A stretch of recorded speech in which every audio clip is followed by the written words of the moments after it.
Pour la multiplication écrite maintenant. Alors je vais l'expliquer en deux temps. D'abord la multiplication sans la virgule et ensuite avec la virgule. Ensuite on réalisera la preuve d'une des deux multiplications.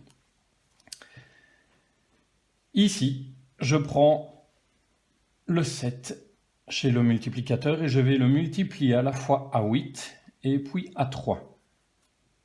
7 fois 8, 56. Je mets 6 et attention, contrairement à l'addition, je mets mon report sur le côté. Voilà. 7 fois 3, 21, plus le 5 que j'ai là, ça fait 26.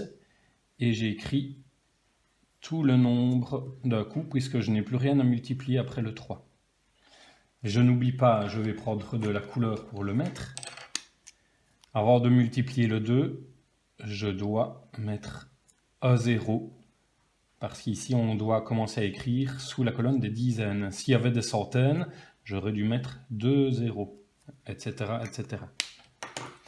Maintenant, donc je prends le 2 et je multiplie de la même manière que pour le 7 au 8 et au 3. 2 fois 8, 16. Je mets 6, je reporte 1. 2 fois 3, 6, plus 1, 7. Et avec ceci, avec ces deux résultats, je réalise une addition.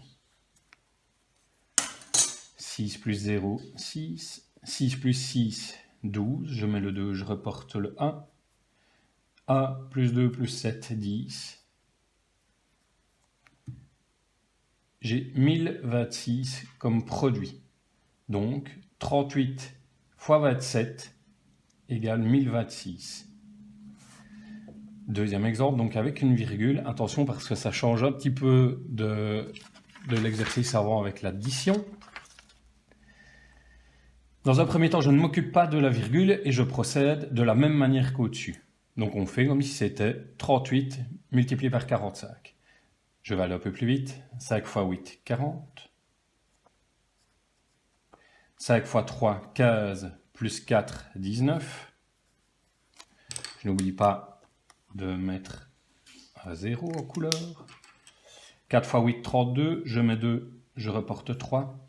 4 fois 3, 12, plus 3, 15. Et je réalise une addition.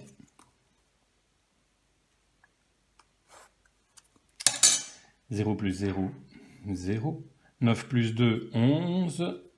1 plus 1 plus 5, 7. Et le A qui est ici, étant donné que là, on considère que c'est un 0. N'oubliez pas.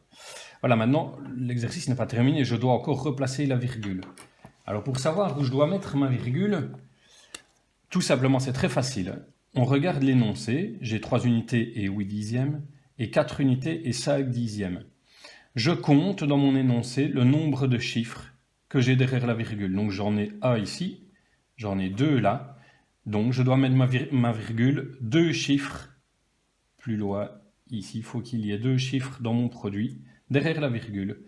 3 unités, 8 dixièmes multiplié par 4 unités, 5 dixièmes donne donc 17 unités et 1 dixième ou 10 centièmes que vous souhaitez. Ok, on va quand même vérifier que ça soit juste, évidemment. Pour réaliser la preuve, regardez, je prends le nombre 3 unités 8 dixièmes, je le place ici. Je n'ai pas besoin de mettre la virgule, ça ne me sert plus à rien. Dans la preuve par 9, vous ne pouvez pas avoir 2 chiffres comme réponse. Donc ce n'est pas possible d'avoir 38 ici. Ce que je vais faire, c'est que je vais additionner le 3 et le 8. 3 plus 8, ça fait 11. Mais je ne peux pas avoir 2 chiffres. Donc je vais additionner le A et le A. A plus A, c'est égal à 2. D'accord ? Je prends le deuxième nombre, le multiplicateur, et je le place ici en dessous. Voilà, j'ai 45. Je ne peux pas avoir de nom, donc je l'additionne. 4 plus 5, 9. Je me sers du 2 et du 9 et je vais les multiplier. 2 fois 9, et je vais avoir 18. Je ne peux pas avoir de nom, donc je vais additionner le 1 et le 8. Je dois avoir 9. Mon calcul va être correct à partir du moment où je vais avoir un 9 à droite et à gauche. Alors parfois vous aurez un autre nombre, mais ici dans mon cas c'est un 9.